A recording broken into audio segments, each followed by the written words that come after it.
The greatest swordsman in the Imperium started as a loyal son.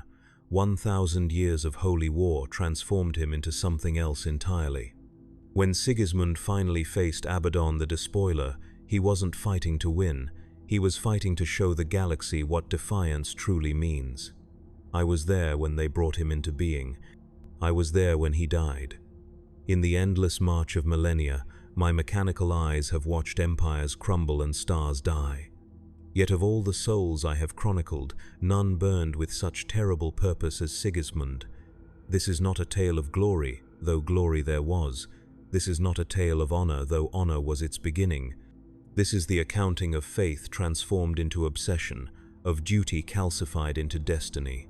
I am Chronicler Unit 379112, and before my mind was bound to this ship, I walked as a man. What remains of my organic components has served aboard the Eternal Crusader for over 4,000 years. My function is to remember, to record, to witness. And I witnessed him. The first time I saw Sigismund, he stood in the shadow of Rogel Dawn himself. I was still flesh then, a remembrancer assigned to document the Great Crusade. The 7 Legion gleamed in their armor of burnished gold, but even then, Sigismund stood apart. Not in stature or in voice, but in stillness.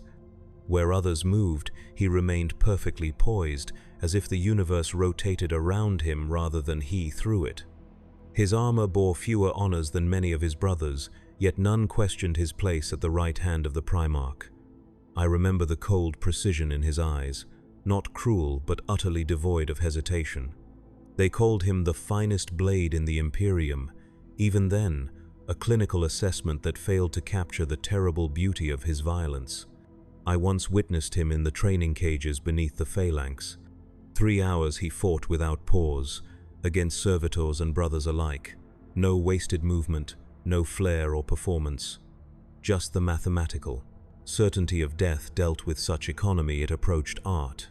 When the last opponent fell, Sigismund simply turned and walked away, his breathing as measured as if he had been standing in contemplation rather than dealing death. The blades he wielded then were standard-issue combat swords, yet in his hands they became extensions of his will, instruments of a martial philosophy so pure it transcended mere combat doctrine. Other warriors of the 7 Legion were renowned for their defensive tactics, for the impenetrable shield wall that was their hallmark. But Sigismund understood that the perfect defense was not an unbreakable shield, but a blade that struck with such precision that no enemy could complete their attack. I recall how the other captains would gather to watch him train. Alexis Pollux, massive and stoic, Halbrecht, analytical and measured, Catafalque with his perpetual scowl. They observed with the critical eyes of master warriors, seeking to identify the secret of his skill, to distill it into something that could be taught to others. But there was something ineffable about Sigismund's mastery, something that defied analysis or replication. It was not merely physical prowess or tactical acumen, but a perfect unity of body and purpose that transcended both. The remembrancers among my colleagues attempted to capture his essence in verse and painting. They failed. How could pigment on canvas convey the lethal grace of his movements? How could words encapsulate the absolute certainty with which he wielded death? I chose instead to simply record, to document with dispassionate precision the facts of his victories, the tallies of his kills, the honors bestowed upon him by his Primarch and his Emperor. But even these clinical accountings took on a mythic quality when compiled, as if the sheer weight of his accomplishments transformed mundane records into legend. What separates a warrior from a weapon? Perhaps nothing but time and purpose. Sigismund began as one, and ended as the other. I record this now in the quiet, hollow spaces between battles, as the Eternal Crusader cuts through the void toward yet another war in a crusade without end. The ship bears the echo of his presence still. In the battle chapels, initiates whisper his name like a prayer, though few understand the man behind the myth they venerate. They know the Emperor's champion, the first High Marshal, founder of their order. They do not know the cold fire that consumed him from within. They do not know how faith can become a more terrible prison than doubt. I sometimes access the memory cores where I store the earliest recordings of Sigismund, comparing the warrior he was with the legend he became. There is a moment captured during a campaign against Xenos marauders on the fringes of what would later be designated the Ultima Segmentum. Sigismund, then serving as a line captain, leads a strike force against the alien command node. The fighting is intense, the Xenos utilizing a technology that warps reality itself to confound the Imperial forces. I observe him pausing in the midst of battle, assessing the shifting terrain with a tactician's eye, then adjusting his strategy with immediate effect. There is flexibility there, adaptation, a willingness to discard plans that no longer serve their purpose. A quality that would gradually calcify as faith replaced reason as the cornerstone of his being. The Imperial Palace on Terra gleamed like a false heaven during those last days of peace. Mankind stood at the apex of its greatness, unaware of how swiftly such heights invite downfall. The Emperor had returned to Terra, and with him came the Praetorian, Rogel Dawn, to fortify the throne world against threats none yet perceived but the master of mankind himself. With Dawn came his sons, the Imperial Fists, and chief among them was Sigismund. I remember him standing on the walls, looking outward not in vigilance but in anticipation, as if some part of him already knew that fire would soon test the stone and steel raised by his legion. The Seven Legion was dispersed across the Sol system, strengthening its defenses according to the Praetorians' master plan.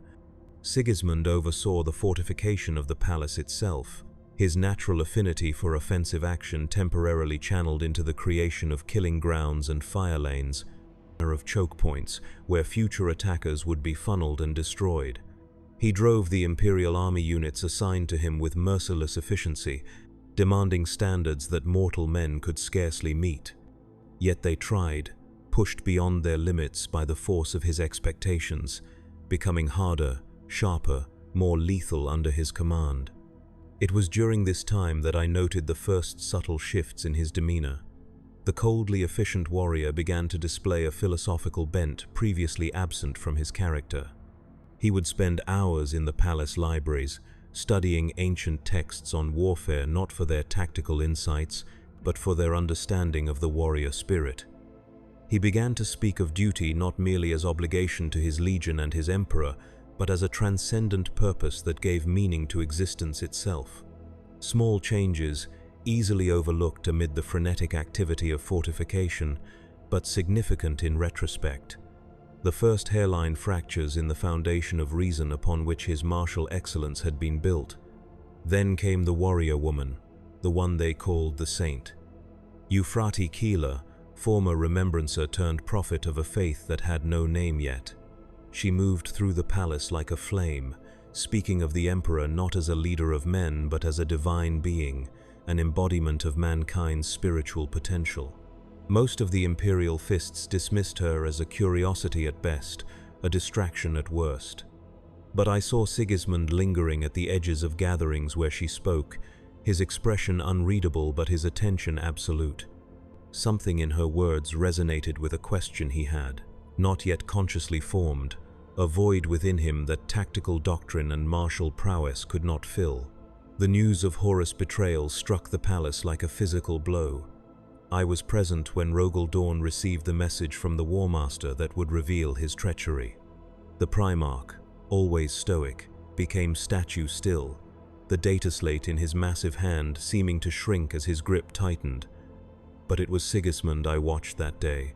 While shock and denial rippled through those present, his expression hardened into something like recognition, not surprise, not horror, but the grim satisfaction of a man who has prepared for a storm and now sees the first clouds on the horizon. In the immediate aftermath, while the Primarch sequestered himself to process the enormity of his brother's betrayal, Sigismund gathered those captains of the Imperial Fists who were present on Terra. In a stratageum overlooking the palace grounds, he addressed them with a clarity and conviction that belied the chaos unfolding across the Imperium. I recorded his words, as was my function, capturing the moment when tactical assessment began to blend with something approaching religious fervor. The War Master's treachery is not a failure of strategy, he told them. his voice level but charged with an intensity that commanded absolute attention. "It is a failure of purpose. Horus lost sight of why we fight, of what the Great Crusade truly means. He saw only the conquest, not the reason behind it. The Emperor does not send us to bring worlds to compliance for the sake of empire alone, but because humanity must be united to survive what is to come. The War Master forgot this truth, and in forgetting, he has damned himself and those who follow him." The captains listened in silence, some nodding in agreement, others shifting uncomfortably at the implications of his words. Sigismund had not directly contradicted the imperial truth, the secular doctrine that underpinned the Great Crusade, but there was something in his framing that hinted at a deeper, more mystical understanding of their mission, a sense that the Emperor's work was not merely practical but providential, a subtle shift, but one that would widen into a chasm as events unfolded. Later, within the chambers of the Templar Brethren, those first warriors who would form the core of what would become the Black Templars, Sigismund spoke words that would echo through millennia. I stood in the shadows, recording as was my duty, as he addressed his chosen brothers. His voice carried the weight of prophecy, though at the time I mistook it for mere resolve. "The War Master has revealed the true nature of man," he said, his voice cutting through the chamber like a blade. "We stand at the precipice of the age that will define humanity. Not an age of reason or enlightenment, not an age of progress or peace, but an age of faith and fire, of blood and devotion. The Emperor is not just our leader. He is not merely our creator. He is the one true God of mankind, and we are his sword." Some shifted uncomfortably at such words. The imperial truth still held sway, the doctrine that there were no gods, no supernatural forces worthy of worship. Yet Sigismund spoke heresy with the conviction of a prophet. And in times of extremity, it is not reason that prevails, but the voice that speaks with absolute certainty. None challenged him, none reported his words to the Primarch. Instead they listened, and the seed of what would become a crusading faith took root in their hearts. I recall one warrior, Bohemond, who would later become a marshal of the Black Templars, asking a question that cut to the heart of the matter. If the Emperor is divine, why has he not claimed this mantle himself? Why does he insist there are no gods when his own power approaches the godly? Sigismund's answer revealed the depth of his emerging theological framework. Because a true God does not need to proclaim his divinity, it simply is. The Emperor denies his godhood not because it is false, but because faith must be freely given to have power. He tests us, brothers. He watches to see who will recognize the truth without being told, who will give their devotion not because it is commanded, but because it is right. This reasoning, circular though it was, satisfied those present. It allowed them to reconcile their loyalty to the Emperor with their growing spiritual needs in the face of galactic calamity. And it positioned Sigismund not merely as their combat leader, but as a spiritual guide who could interpret the Emperor's will even when it seemed to contradict his stated doctrine. I watched as Sigismund changed in those early days of the heresy. The disciplined, clinical warrior began to adopt rituals. Before battle, he would fast for 24 hours, then spend another day in prayer and meditation. He inscribed devotional texts upon parchment, then burned them to ash, which he mixed with sacred oils to anoint his weapons. He took a vow to never remove his armor until the traitors were defeated, a vow he would maintain for centuries, long after the Siege of Terror ended and the Emperor was interred upon the Golden Throne. These practices spread among the Templar Brethren, each warrior adapting them to their own temperament, but maintaining the core of devotional fervor that Sigismund had introduced. They began to modify their armor, painting portions of it black to symbolize their special status within the Legion, adding devotional scripts and purity seals where once they had displayed only campaign badges and kill markings. Their training took on aspects of religious ritual, each practice duel preceded by prayers, each victory or defeat interpreted as a sign of the Emperor's favor or a test of their worthiness. Rogel Dawn observed these changes with the inscrutability that was his hallmark. The Primarch himself remained committed to the imperial truth, to the secular foundations of the Imperium that his father had built. But he was also a pragmatist, recognizing that in the coming conflict he would need warriors of absolute commitment, whose resolve would not waver regardless of the horrors they faced. If faith provided that resolve, perhaps it was a useful fiction, a motivating myth that would serve its purpose in the crucible of war. The title Emperor's Champion was not bestowed upon him. He claimed it, forging his identity in the crucible of his own convictions. He commissioned artificers to craft a suit of armor of unparalleled artistry, midnight black where the imperial fists wore gold, adorned with scriptures and oaths of moment that wrapped around vambraces and greaves like chains binding him to his purpose. When he donned that armor for the first time, something in Sigismund died. The man who had known doubt, who had understood fear, who had comprehended the concept of restraint, was sealed away behind a facade of absolute certainty. The artificers worked day and night to complete the armor according to Sigismund's exacting specifications. Master Gulim, chief of the Legion's forge, personally oversaw the creation of the suit, incorporating relics recovered from battlefields across the Great Crusade. The breastplate contained fragments of metal taken from the Emperor's own war gear, melted down and reforged with prayers etched into each molecule by chirurgeon servitors with microscopic precision tools. The helmet was designed to evoke the stern visage of imperial justice, its faceplate an expressionless mask that concealed the man within completely. When the armor was complete, Sigismund performed a ritual of his own devising before donning it. He knelt in meditation for a full day, neither eating nor drinking, reciting the names of every battle he had fought in service to the Emperor. Then he drew blood from his own veins and used it to anoint each component of the armor, binding his life force to the war gear in a symbolic union of flesh and farthest, ceramite. Only then did he allow the artificers to seal him within the suit, each connection made with reverential care, each power conduit blessed as it was linked to his black carapace. I cannot say whether it was madness or transcendence. The line between zealot and saint often exists only in the judgment of history. But I can attest that when Sigismund emerged in his black armor, even his brothers regarded him with a mixture of awe and unease. All save for Rogel Dawn, who recognized in his first captain a weapon honed to its ultimate purpose. The Primarch may not have shared Sigismund's growing religious fervor, but he understood its utility. Faith, after all, is simply another kind of fortification. It shores up resolve where reason might falter. The transformation was not merely external. Sigismund's combat doctrine evolved alongside his spiritual awakening. Where once he had fought with calculated precision, now he moved with an almost preternatural intuition. His strikes were no longer merely efficient but revelatory, each blow a sermon delivered in the language of violence.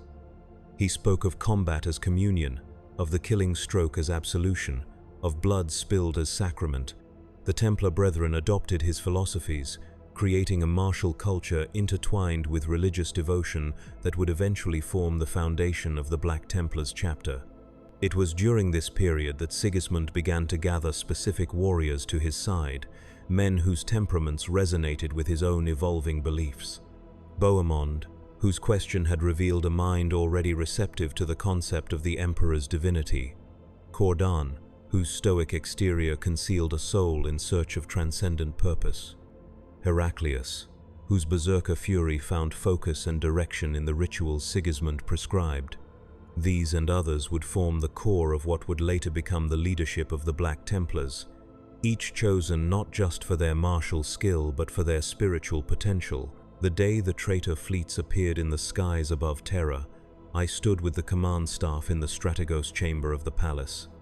Tactical hololith displays bathed the room in a ghostly blue glow, showing the overwhelming forces that had come to burn the throne world. Solar defense platforms were already falling silent, their signals winking out one by one as the traitor forces overwhelmed them.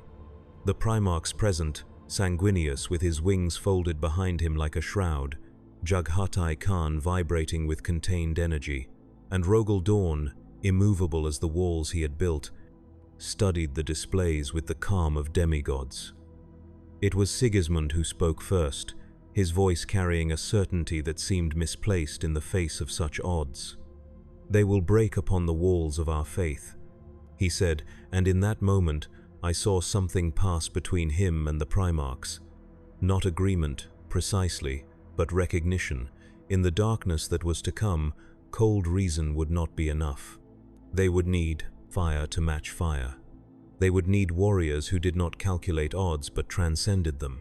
Rogel Dawn turned to his first captain, his expression as unreadable as ever, but there was a weight to his gaze that spoke volumes. "Then you will be the first test they face," the Primarch said, his voice like stone grinding against stone. "Choose your warriors. Take position at the Eternity Gate. Let no traitor pass while you draw breath." Sigismund bowed, a gesture both martial and devotional. "By your command, my lord. By his will." The slight emphasis on the second sentence did not escape the Primarch's notice, but he made no comment. Instead, he turned back to the hololith displays, already focusing on the next strategic decision, the next deployment of forces. Sigismund departed, gathering his Templar brethren for what would become one of the most storied stands in the history of the Imperium. The Siege of Terra has been chronicled by minds more learned than mine, in histories that span entire library worlds. I was but one observer of that apocalypse, and my memories of those days blur together in a haze of fire and blood and the constant, grinding roar that seemed to emanate from the very stones of the palace. But Sigismund stands out in those memories with terrible clarity. He was everywhere during the siege, a black whirlwind moving from one desperate battle to another, always to the most critical points, always where death pressed closest. I remember him at the Eternity Wall spaceport, where the traitor forces had gained a foothold. The defenders were being pushed back meter by bloody meter, the bodies of the dead forming barricades over which the living fought. Sigismund arrived with a contingent of his Templar brethren, each clad in armor painted black like his own, each bearing the symbols of their newfound faith. They did not rush to the front lines. Instead, Sigismund led them to a chapel within the spaceport, a small shrine that had somehow remained, intact amid the devastation. There, as death rained down around them, they knelt in prayer. Some of the mortal soldiers looked on in disbelief, in anger even, believing these transhuman warriors were abdicating their duty in the hour of greatest need. But when they emerged, the Black Templars moved with a synchronicity that transcended battlefield coordination. It was as if they fought with one mind, one purpose, their movements guided by something beyond tactical doctrine. At their head, Sigismund wielded his blade with such speed it seemed to disappear, only the trail of blood in the air marking its passage. The chapel where they had prayed was destroyed minutes after they left it, a direct hit from a traitor bombardment reducing it to rubble. But by then, Sigismund and his warriors were deep in the enemy lines, cutting a path of destruction that would become the stuff of legend. They fought without regard for their own survival, yet moved with a precision that belied their apparent disregard for tactical doctrine.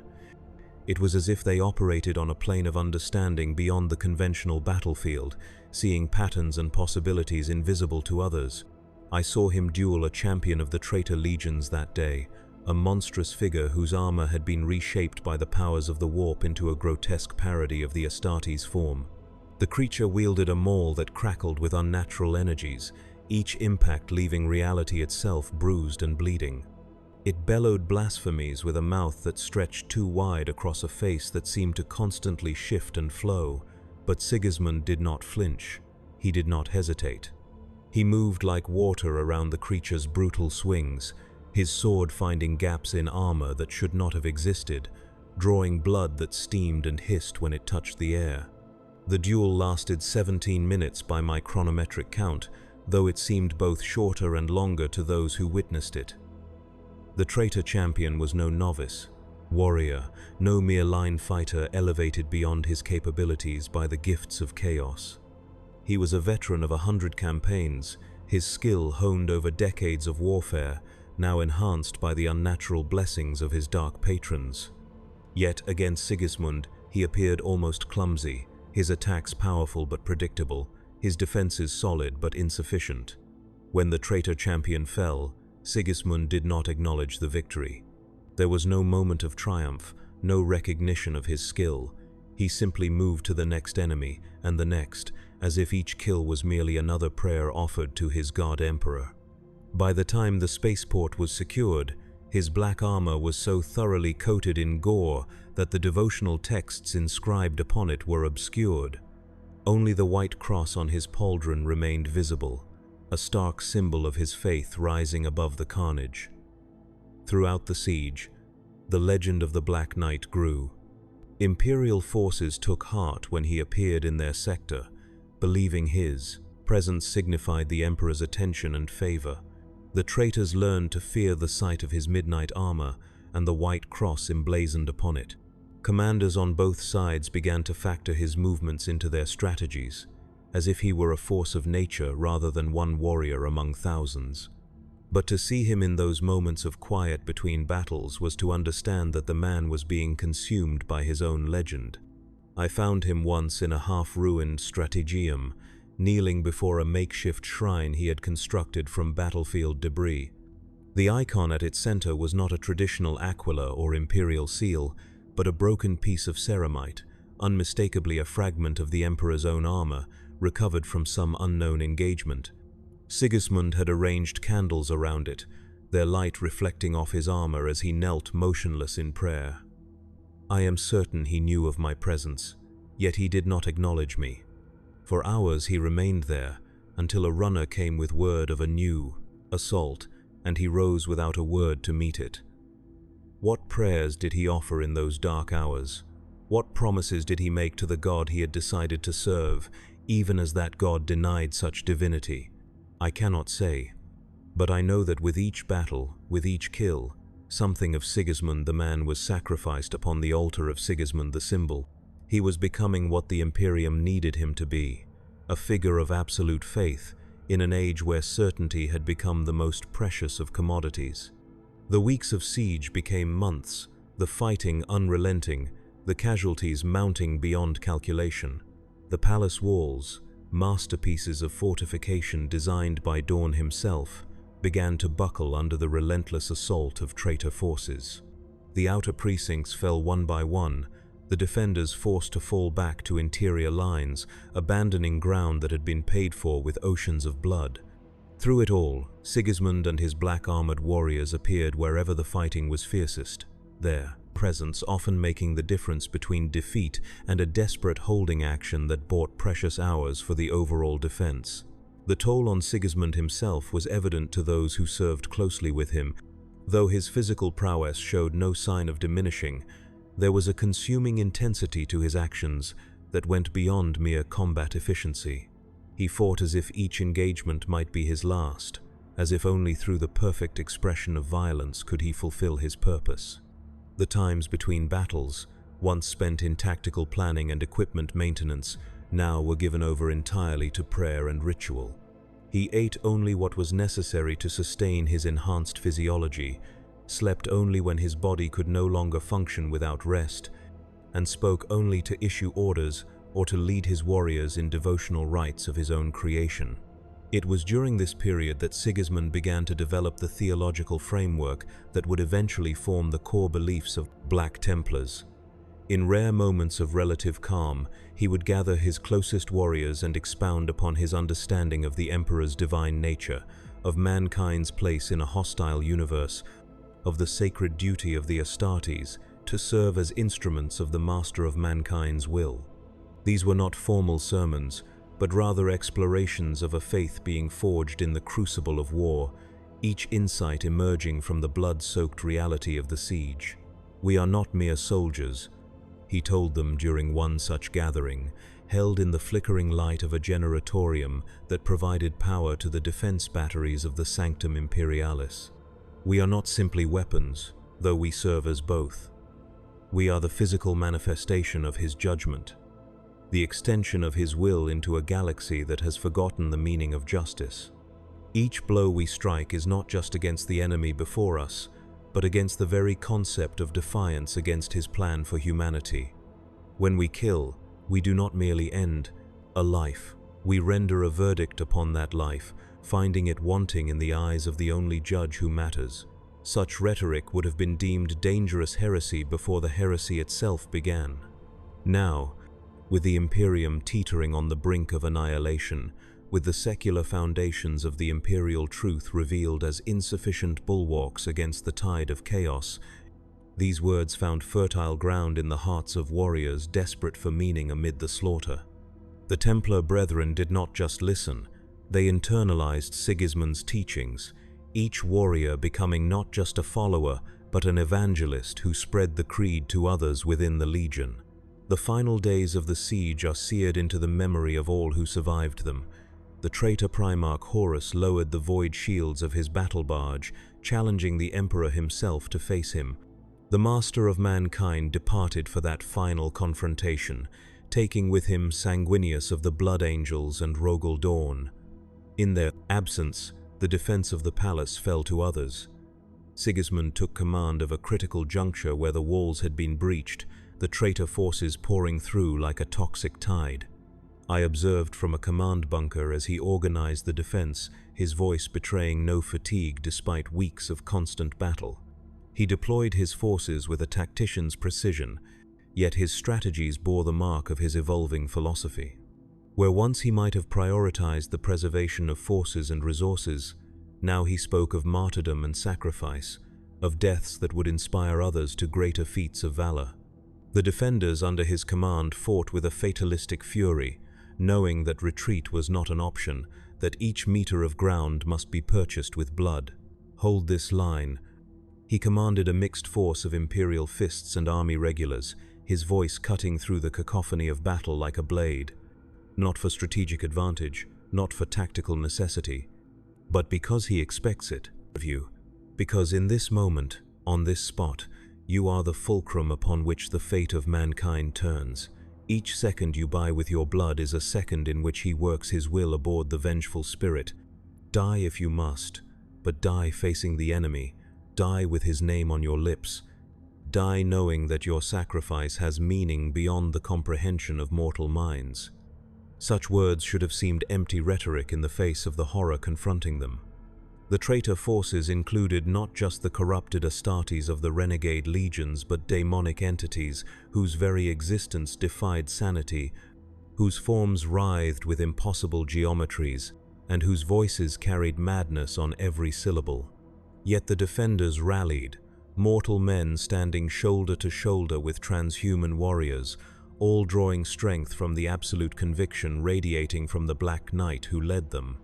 Then came the moment that would echo through the millennia to follow. A tremor passed through reality itself.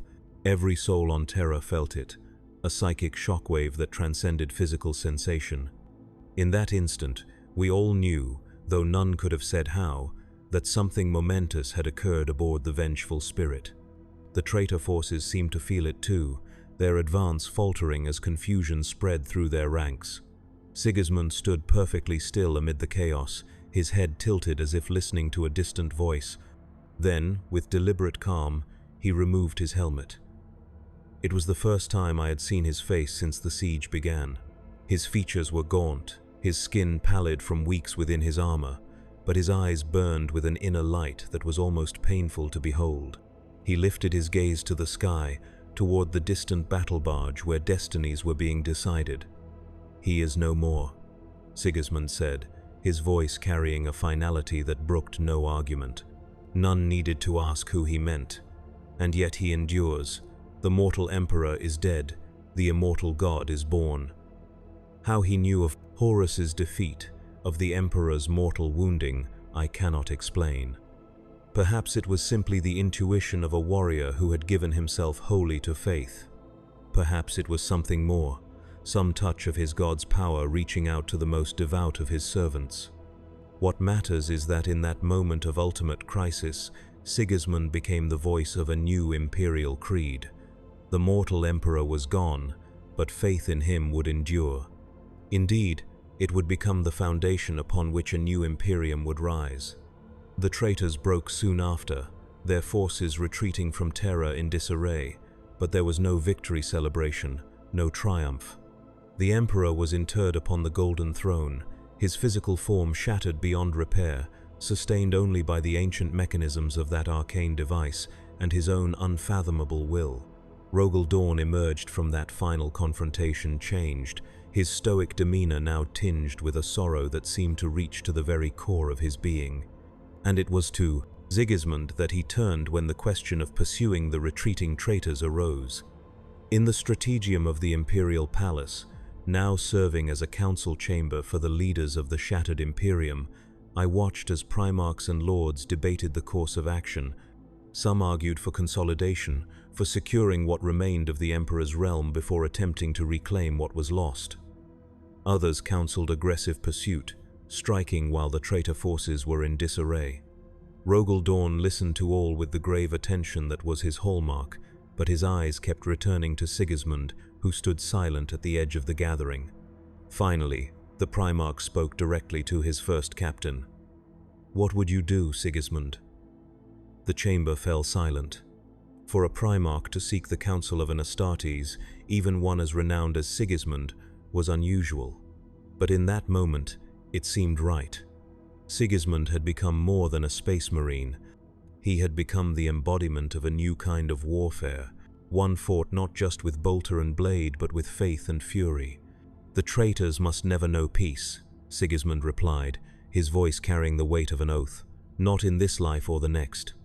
We must pursue them to the ends of the galaxy and beyond, not for vengeance, not for glory, but because it is our sacred duty to punish the heretic, to purge the unclean." The Great Crusade was to unite humanity. The eternal crusade will be to preserve its soul. There was a finality to his words that silenced further debate, and in Rogel Dawn's eyes, I saw a decision being reached. The Codex Astartes was being implemented, the Legion system dismantled in favor of smaller chapters. The Imperial Fists would comply, as was their nature, but not all would remain under the Primarch's direct command. Some would take up a different mantle, a crusade without end. The founding of the Black Templars occurred with little ceremony. Sigismund knelt before Rogel Dawn one last time, receiving his Primarch's blessing and the ancient, storied weapon known as the Sword of the High Marshals. Then he rose, no longer first captain of the Imperial Fists but High Marshal of the Black Templars. His path was set. While others would rebuild, he would pursue. While others would fortify, he would attack. His crusade would know no respite, no safe harbor, no moment of peace. The sword he received was no ordinary weapon. Legend held that it had been forged from a fragment of the Emperor's own blade, though such claims surrounded many relics of that era and few could be verified. What is certain is that the weapon was ancient even then, its power field generator of a pattern no longer produced in the forges of Mars, its balance so perfect it seemed to anticipate the wielder's intent rather than merely responding to it. In Sigismund's hands, it became an extension of his will, a physical manifestation of his purpose, as much a symbol as a tool of war. I accompanied him aboard the newly christened Eternal Crusader, my role as chronicler continuing under his new chapter. It was during those first years of crusade that my flesh finally failed me. My consciousness transferred into the mechanical form I now inhabit. Perhaps it was fitting. Just as Sigismund had transformed himself from man to symbol, so too was I reforged from mortal to immortal observer. We were both becoming something other than human, bound to purposes that would outlast our natural lives. The transfer process was not without risk or pain.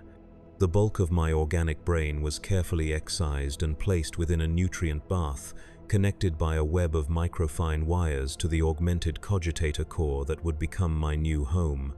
For weeks I existed in a twilight state, neither fully flesh nor fully machine, as the engrams of my consciousness were painstakingly mapped and transferred. Throughout the procedure, Sigismund visited the apothecarian where the work was being done, standing in silent vigil, as if to ensure that this record of his deeds, of the chapter's founding, would not be lost to the vagaries of technological failure.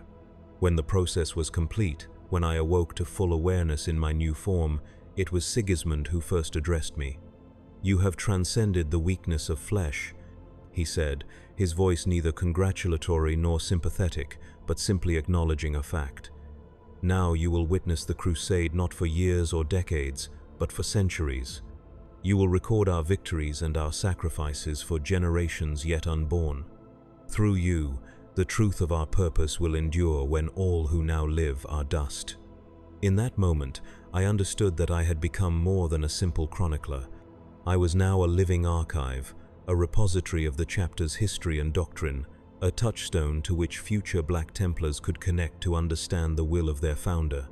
It was both an honor and a burden, a form of immortality that came with the price of perpetual service. In this, too, I mirrored Sigismund, whose own existence had become wholly subsumed by his duty to the Emperor and to the crusade he had initiated. The Eternal Crusade began in the Segmentum Solar, hunting down traitor forces that had scattered after the siege. But Sigismund's vision extended far beyond mere cleanup operations. He divided his chapter into crusade fleets, each led by a marshal carrying his authority, each sworn to pursue the enemies of the Emperor without cessation. The chapter would not claim a homeworld. The ships would be their fortress monasteries, constantly in motion, constantly at war. No Black Templar would ever know peace. It was both their burden and their glory. The organization of these crusade fleets was a masterwork of logistics and strategic foresight. Each was designed to operate independently for years if necessary, carrying not just the fighting strength of the Astartes, but also the support structure needed to sustain them. Forge decks for the maintenance and production of weapons and armor. Apothecarian facilities for the care of the wounded and the implementation of gene seed. Recruitment chambers where neophytes could be tested and indoctrinated. Chapels where the chapter's growing body of religious observances could be performed, all contained within massive void ships capable of warp travel across the breadth of the Imperium and beyond. Sigismund personally oversaw the formation of the first 3 crusade fleets, selecting their marshals with care, assigning to each a mix of veterans who had fought at the siege and newer recruits who had been inducted into the chapter after its founding. The balance was crucial. The veterans carried the living memory of what they fought against, of the horrors they had witnessed when chaos was unleashed upon Terra. The newer warriors brought fresh zeal untainted by the fatigue of that apocalyptic conflict. Together, they formed the nucleus of a fighting force unlike any other in the fractured Imperium, one driven not by strategic necessity or political allegiance, but by religious fervor and implacable purpose. The character of the chapter was forged in those early campaigns. Where the Imperial fists were stoic, the Black Templars were zealous. Where the parent legion valued discipline, the successor chapter prized devotion. Initiates were not merely trained but indoctrinated, taught to see their service not as duty but as divine calling. The rituals Sigismund had adopted during the siege became chapter traditions: battle prayers, fasting, the taking of oaths, the anointing of weapons, all cementing a warrior culture built around faith as much as martial prowess. The training regimen Sigismund instituted was brutally effective, designed to produce warriors who were not just physically formidable but spiritually indomitable. Neophytes spent months in isolation, studying the chapter's creed and the theological treatises Sigismund had composed. They were subjected to simulated combat scenarios of escalating difficulty, not merely to test their martial skills, but to assess their faith under pressure. Those who faltered, who showed doubt or hesitation, were assigned to menial roles or support functions within the crusade fleets. Only those who demonstrated both physical prowess and unwavering belief were elevated to the rank of initiate and allowed to don the black armor of a full battle brother. This selective process ensured that the Black Templars, while never numerous by the standards of the larger chapters, possessed a unity of purpose that made them devastating on the battlefield. They fought not as individuals seeking personal glory, nor as tactical units executing a strategic plan, but as a single organism animated by a shared faith that transcended individual identity. In this, they reflected their founder, whose own identity had become inseparable from his role as the Emperor's champion, as the first High Marshal of the Eternal Crusade. Sigismund himself led the most dangerous missions, always at the forefront of the crusade, always seeking the most lethal foes. His legend grew with each victory, spreading throughout the Imperium that was slowly rebuilding itself after the devastation of the heresy. To some, he was a hero. To others, a necessary evil.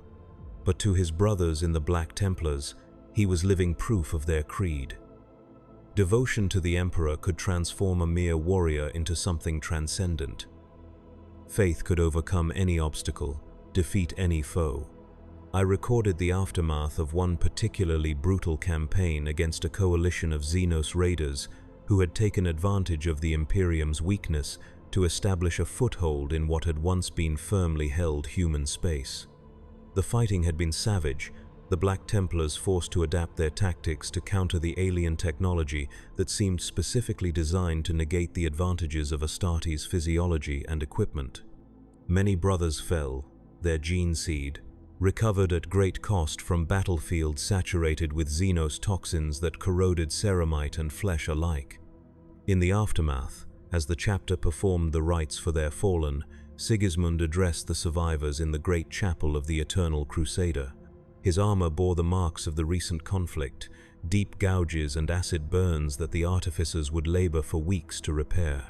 But he made no move to remove it, standing before his warriors as a living embodiment of their struggle, his wounds a testament to the cost of their crusade. "Do not mourn them," he said, his voice carrying to every corner of the vast chamber without the need for vox amplification. "Envy them. Our brothers have achieved what we all seek, what is the ultimate purpose of our existence, perfect unity with His will. They have transcended the limitations of physical form, of individual consciousness, to become one with the eternal spirit of the Emperor. We who remain behind continue to fight, not because we fear death, but because our duty is not yet complete.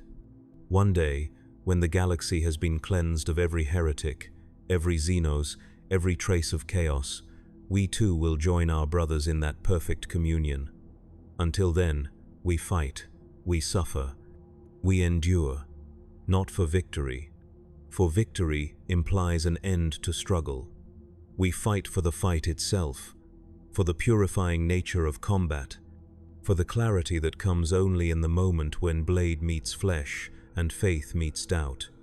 Such rhetoric would have seemed hollow from another leader, especially after a campaign with such heavy losses for relatively modest strategic gains. But from Sigismund, it carried the weight of absolute conviction. The Black Templars did not just accept his words, they embraced them, finding in his theology a framework that gave meaning to their sacrifices, purpose to their pain. This was the true genius of Sigismund as a leader. He did not merely command obedience or inspire loyalty. He provided a cosmic context for the Sigismund, brutal realities of their existence, transforming what might have been mere grim necessity into holy purpose. Yet I, who observed him in the quiet moments between battles, saw the toll this transformation took. Sigismund rarely removed his armor now, even aboard ship. He took his rest in a Spartan cell adorned only with devotional texts and weapons mantled like relics. His meals, when he took them at all, were simple fare consumed without pleasure or attention. All worldly concerns fell away from him, leaving only the singular purpose that drove him forward. He was becoming less a man and more a function, the Emperor's justice given form. There were times when he would come to the archive chamber where my mechanical form was housed, where the records of the chapter's campaigns were stored in data crystals and bound tomes. He would stand in silence, reviewing the accounts of battles long past, of brothers long dead, of victories and defeats that had shaped the Black Templars into what they had become. In these moments, I caught glimpses of what might have been reflection, perhaps even doubt, crossing his features. But they never lasted. Whatever private struggles occurred within the mind of Sigismund, they were resolved in favor of continued devotion, of unceasing crusade. On rare occasions, he would speak to me directly, not as High Marshal to chapter chronicler, but as one who had witnessed the birth of this new age to another. "Do you remember how it was before?" he asked once, his voice so soft it might have been mistaken for a malfunction in my audio receptors. "When we thought the greatest victory would be the unification of mankind under one banner, when we believed that reason alone would be enough to sustain us against the darkness. We were children then, playing at war while ignorant of what truly lurked beyond the light of our campfires." I did not respond, my function being to record rather than to engage. But Sigismund continued as if I had. "The Emperor knew. He always knew what waited in the void. Why else build warriors such as us, if not to face horrors beyond mortal comprehension? Why create the Primarchs, if not to lead a war that would span millennia? The Great Crusade was merely preparation, a gathering of forces for the true conflict that would follow. And now we fight that war, not knowing if victory is possible, knowing only that surrender is unthinkable." Such moments of philosophical reflection became rarer as the centuries passed, as if whatever remained of the man Sigismund had once been was gradually subsumed by the role he had created for himself. The High Marshal became ever more remote, communicating with his marshals primarily through formal directives and theological proclamations, seldom engaging in the strategic debates or personal connections that characterized leadership in other chapters. Yet his authority never diminished. If anything, the aura of mystery that surrounded him only enhanced his stature among the Black Templars, transforming him from a leader into an icon, a living embodiment of the chapter's purpose and creed. The centuries passed, and still the crusade continued. Other chapters established traditions, built fortress monasteries, developed cultures distinctive from their legion origins. The Black Templars remained ever in motion, their only constant the war they waged.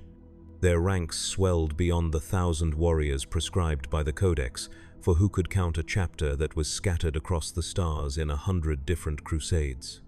Who would dare to censure the Emperor's champion for his zealous prosecution of mankind's enemies?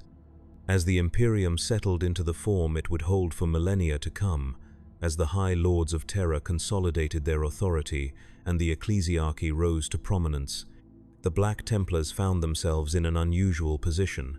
Their fervent faith, once considered borderline heretical when measured against the imperial truth, now aligned perfectly with the dominant ideology of the Imperium. The Emperor was officially recognized as divine, his worship becoming the state religion that bound together thousands of worlds under the imperial banner. What had been Sigismund's radical interpretation was now orthodox doctrine. Yet the Black Templars did not seek political advantage from this alignment, did not attempt to leverage their spiritual authority for material gain or strategic influence. They remained focused solely on their crusade, on the eternal war against the enemies of mankind. If anything, Sigismund became more withdrawn from the broader imperial power structure, delegating diplomatic interactions to his marshals while he continued to lead from the front lines, seeking out the most dangerous foes, the most corrupted worlds, the most dire threats to the Emperor's realm. Sigismund aged, as all space marines do, though at a glacial pace compared to mortal men. His face became more lined, his short cropped, hair and beard turned from gold to silver, but his skill did not diminish. If anything, each year of combat honed him further, each battle adding another layer of experience to his martial prowess. Where youth might have granted speed and strength, age gave him an economy of violence that was terrible to behold. No movement wasted, no strike without purpose. He killed with the dispassionate efficiency of a master craftsman practicing his art. The centuries of crusade became a millennium, and still Sigismund fought on. His body began to show the signs of extreme age that even the Astartes' physiology cannot indefinitely forestall. His movements, once fluid as quicksilver, became slightly stiffer. The recovery time between engagements lengthened. Wounds that once would have healed in days now took weeks. The physical decline was imperceptible to most, but I, who had observed him for 1,000 years, could see the change, as could he. Perhaps that was why, when word reached the Eternal, Crusader of a massive chaos incursion near the Eye of Terror, Sigismund ordered an immediate course change. The First Black Crusade, as it would later be known, led by Abaddon the Despoiler, heir to the treachery of Horus. Intelligence reports indicated a force of unprecedented size and ferocity, traitor Astartes, who had spent the Millennium since the heresy in the time-warping embrace of the Eye, emerging now to carry on the war their fallen warmaster had begun. The journey to the Gothic sector was made in contemplative silence. Sigismund spent most of it in the ship's chapel, kneeling before the altar with his ancient blade laid before him. The weapon, like its wielder, bore the marks of innumerable battles. Its edge was still keen, but the metal of the blade was worn, reforged countless times over the centuries. I observed him from the shadows, my augmented senses detecting subtle changes in his physiological state. His heartbeat, normally as steady as a metronome, occasionally faltered. His breathing, usually measured and controlled, sometimes caught. Small signs, invisible to most, but telling to one who had catalogued his every aspect for a millennium. Sigismund knew he was facing his final battle, and he embraced it with the same cold certainty that had characterized his entire life since donning the black armor of the Emperor's champion.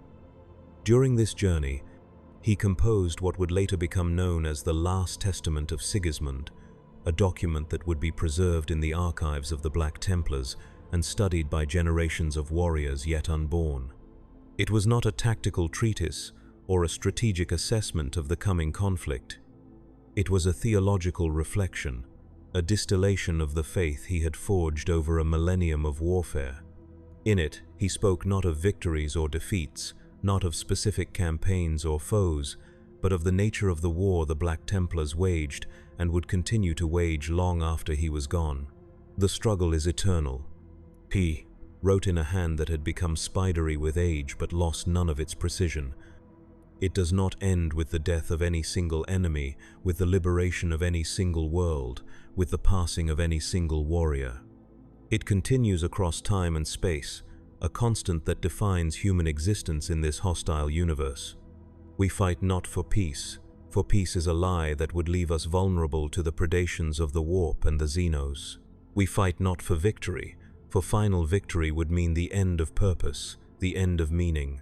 We fight because it is our nature, because it is our duty, because it is the only possible response to the darkness that surrounds us. In the crucible of battle, we find the purest expression of the Emperor's will, the clearest manifestation of his divine purpose for mankind. To be his sword, his shield, his fire in the night. When we arrived at the Corion system, the devastation was already extensive. Several worlds burned, their surfaces churned by orbital, bombardment, and ground assault alike. The remnants of Imperial fleet assets had been pushed back to the edge of the system, maintaining a desperate cordon that the Chaos forces probed and tested but had not yet broken. At the heart of the enemy armada was a vessel of immense proportions, a desecrated battle barge that intelligence identified as the Vengeful Spirit, the very ship aboard which the Emperor had nearly been slain. The flagship of Horus, now claimed by his successor, Abaddon. The name of that vessel carried weight beyond its strategic significance. It was a symbol of the greatest betrayal in human history, of the moment when the Imperium had nearly been destroyed from within. For Sigismund, who had fought through the siege of Terror but never faced Horus directly, the Vengeful Spirit represented the ultimate challenge, the physical manifestation of all he had sworn to oppose. Its presence in real space, leading another assault on the Imperium, was both a desecration and an opportunity, a chance to confront not just Abaddon, but the legacy of Horus himself. Sigismund ordered the Eternal Crusader to punch directly through the enemy formation, aiming for the dark heart of the Chaos fleet. It was a tactic that would have been deemed suicidal by most Void strategists, but the ancient battle barge was built for such audacity.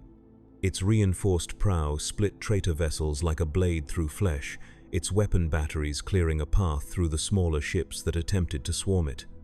The damage we sustained was severe, but Sigismund cared nothing for the state of the vessel. His focus was singular: to reach Abaddon.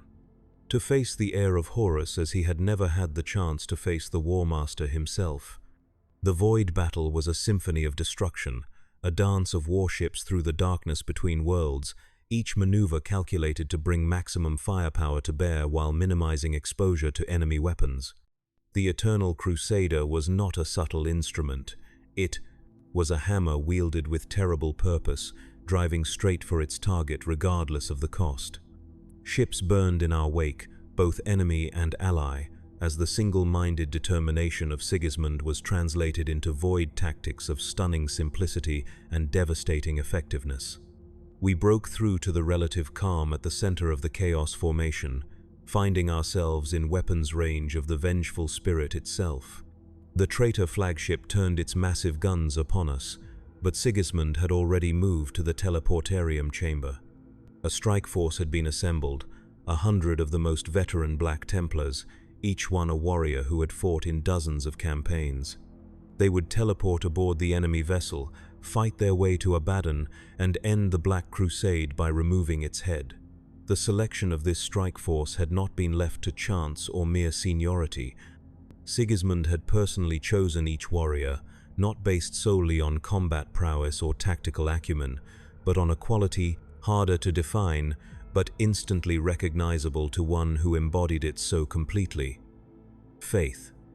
Not the shallow piety of ritual observance, but the bone-deep certainty that transcended reason and emotion alike.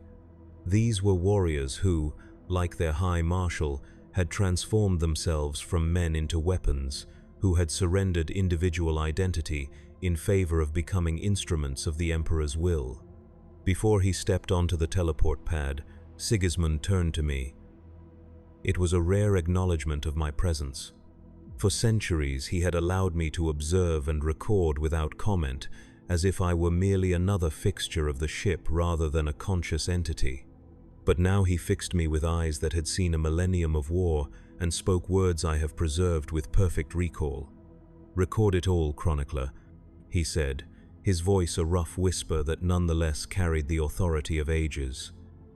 "Let those who come after know that faith endures when flesh fails, that duty outlasts death, that the Emperor protects even when we fall." Then he was gone in a flash of teleport energy, and I was left to monitor the battle through the ship's auger arrays and the sporadic Vox transmissions from the boarding party. The fighting was intense, the Black Templars carving a path of destruction through the corrupted corridors of the vengeful spirit. But the defenders were not merely traitor Astartes, they were the bringers of despair, Abaddon's chosen terminators, warriors who had fought alongside Horus himself during the heresy. And they exacted a terrible toll on the boarding party. The Vox transmissions from the strike force painted a picture of nightmarish combat. The interior of the vengeful spirit had been transformed by its time in the Eye of Terror, its corridors no longer conforming to the rational architecture of imperial design, but twisting according to the whims of the ruinous powers. Gravity shifted without warning. Walls became floors and ceilings opened into abysses that led to nowhere and everywhere at once. The very air was toxic, carrying whispers that induced madness in the unwary, promises of power that tested the faith of even the most devoted.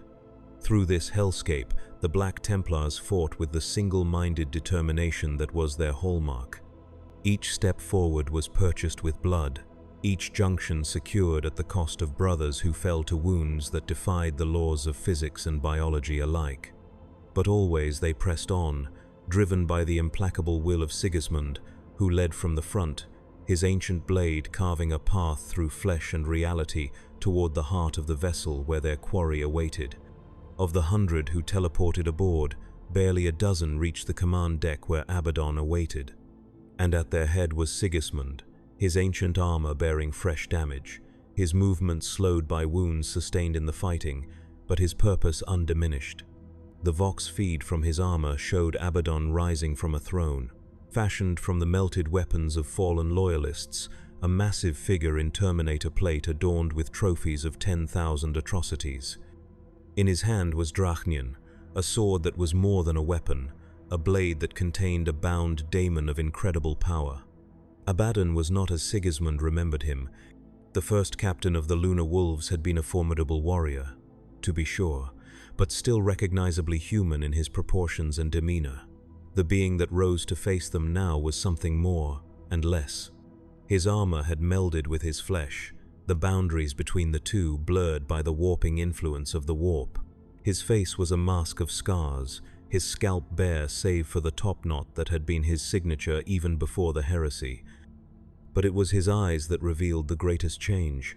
Where once they had held ambition, pride, even a certain rough honor, now they burned with a hatred so pure it transcended mere emotion, becoming a force as palpable as gravity. Lapdog comes to heel. Abaddon's voice was distorted by his helmet vox, but the contempt in it was unmistakable. Do you know how long I have waited for this moment, Sigismund? To face the so-called greatest blade in the Imperium? To prove that devotion to corpse gods breeds only weakness? Sigismund did not respond with words. He attacked. What followed was a duel that would be remembered for millennia, though few accurate accounts of it exist beyond my own recording. Two champions, each representing opposed ideologies, each the product of 10 centuries of war and hate. Abaddon had youth and the dark gifts of the Chaos gods on his side. Sigismund had experience and a lifetime of devotion to his cause. They were evenly matched, their blades moving with such speed that even the augmented senses of the Astartes present could barely follow the exchange of blows. The remaining Black Templars formed a perimeter around the dueling champions, holding back the bringers of despair who sought to intervene. It was a battle within a battle, the outcome of each tied inextricably to the other. If Sigismund fell, the strike force would be overwhelmed. If the perimeter broke, Abaddon would have reinforcements that would tip the balance of the duel. Both commanders knew this. Both fought with the knowledge that their personal contest was merely one facet of a larger conflict that spanned the ship, the system, and ultimately the galaxy itself. For 17 minutes by the chronometric count, they fought without clear advantage to either side. Sigismund's blade found Abaddon's armor repeatedly, scoring the Terminator plate with cuts that would have crippled a lesser opponent.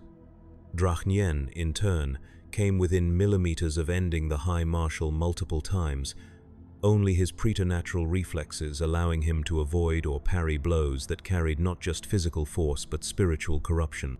The deck around them became slick with blood, both red and black, the footing treacherous, the air thick with the scent of burned metal and the ozone tang of power weapons at full charge.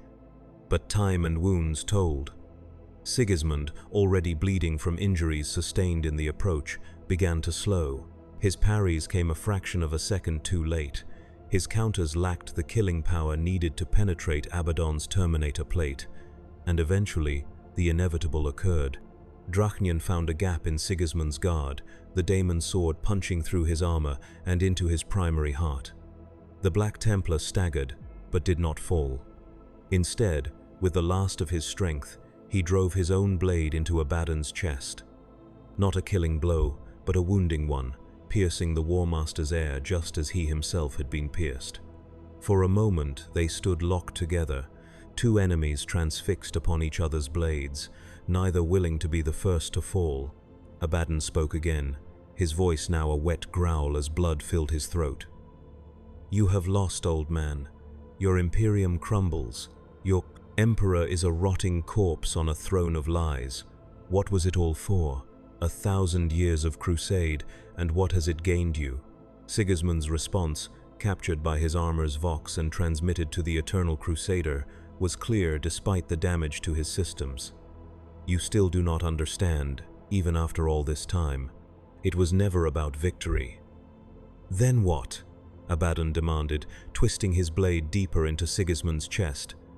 "Defiance," the High Marshal whispered, and with his last breath, he spat blood into the face of his killer. Abaddon roared in frustration and tore his blade free, letting Sigismund's body fall to the deck. The remaining Black Templars fought to recover their fallen lord, several sacrificing themselves to secure his corpse and the ancient sword he wielded. Through desperate heroics and at terrible cost, they managed to return to the teleportarium and transmit back to the Eternal Crusader, bringing with them the mortal remains of the Emperor's champion. We fled the battle then, the ship grievously damaged, many of its systems failing. But the navigators plotted a course that would take us clear of the worst of the fighting, and we limped away from the Corian system as the First Black Crusade continued to ravage the sector. Abaddon would eventually withdraw his forces back to the Eye of Terror, but not before inflicting horrific casualties and claiming numerous worlds for the ruinous powers. By most strategic assessments, the First Black Crusade was a victory for Chaos. The return journey was a somber procession. Sigismund's body was prepared according to the rites he himself had established, his armor carefully removed and repaired, his wounds cleaned and dressed as if he were merely sleeping rather than dead. The chapter's apothecaries extracted his gene seed with reverential care, ensuring that the genetic legacy of the Emperor's champion would continue in future generations of Black Templars. His weapons were cleaned and blessed, the ancient sword placed in a stasis field to preserve it until his successor could be chosen. Throughout the ship, brothers maintained a vigil, each warrior taking a turn to stand guard over the fallen High Marshal, to bear witness to his sacrifice, to honor the example he had set for them all. Prayers were offered continuously, the battle chapels filled at all hours with black-armored figures reciting the liturgies Sigismund had composed, finding in ritual a structure to contain their grief and rage. There was no wailing, no display of emotion that might be deemed unseemly for warriors of their caliber. But in the rigid formality of their mourning, in the precision with which they performed the prescribed rites, there was a depth of feeling that transcended mere displays of grief. Yet in the centuries that followed, the legend of Sigismund's last stand would inspire countless imperial warriors. The wound he inflicted on Abaddon would trouble the despoiler for years, a lingering reminder that even in defeat, the servants of the Emperor could extract a price.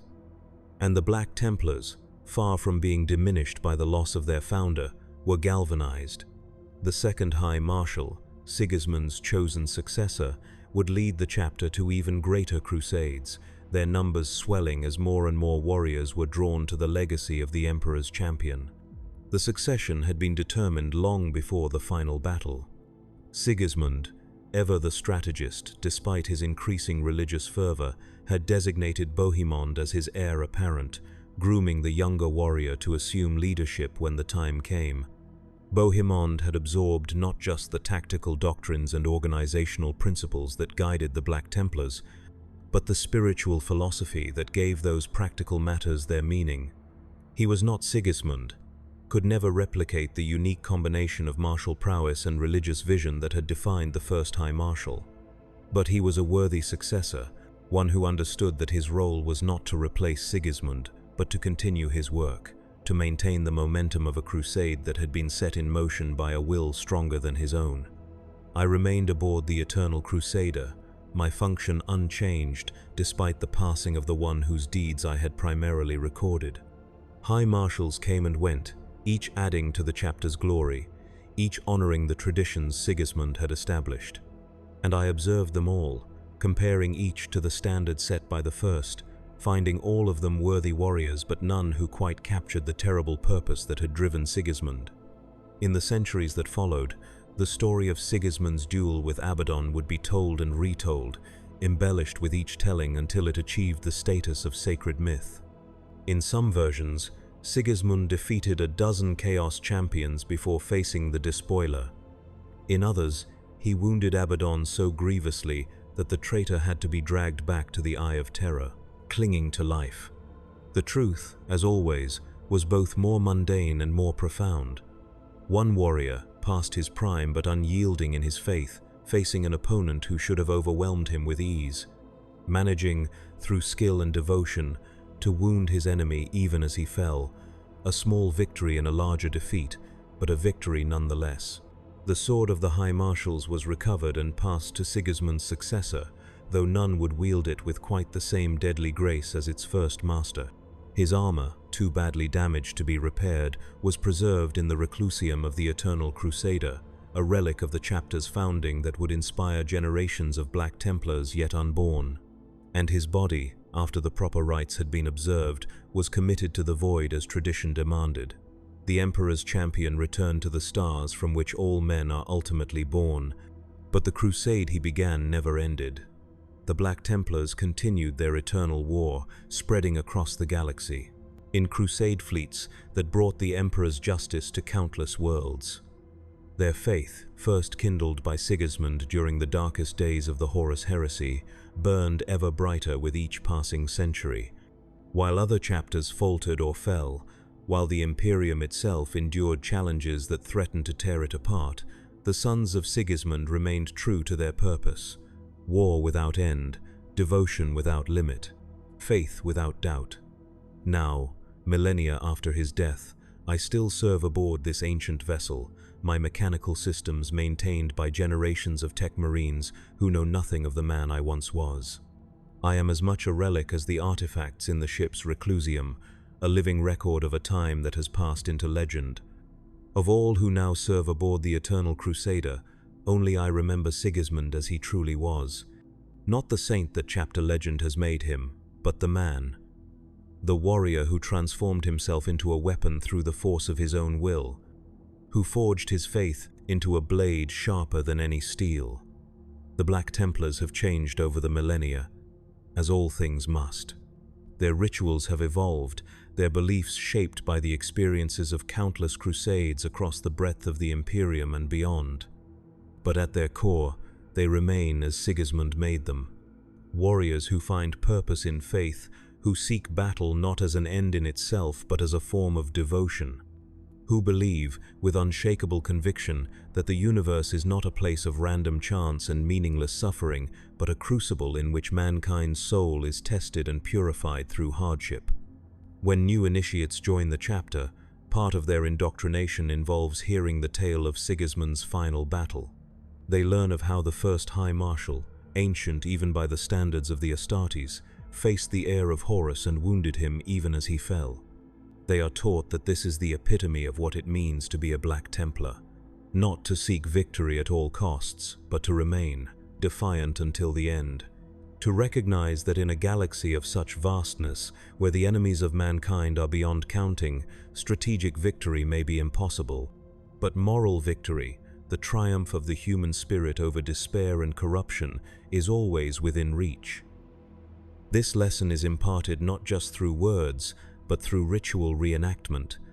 The initiates are taken to a chamber deep within the ship, where hololithic projectors recreate the duel between Sigismund and Abaddon.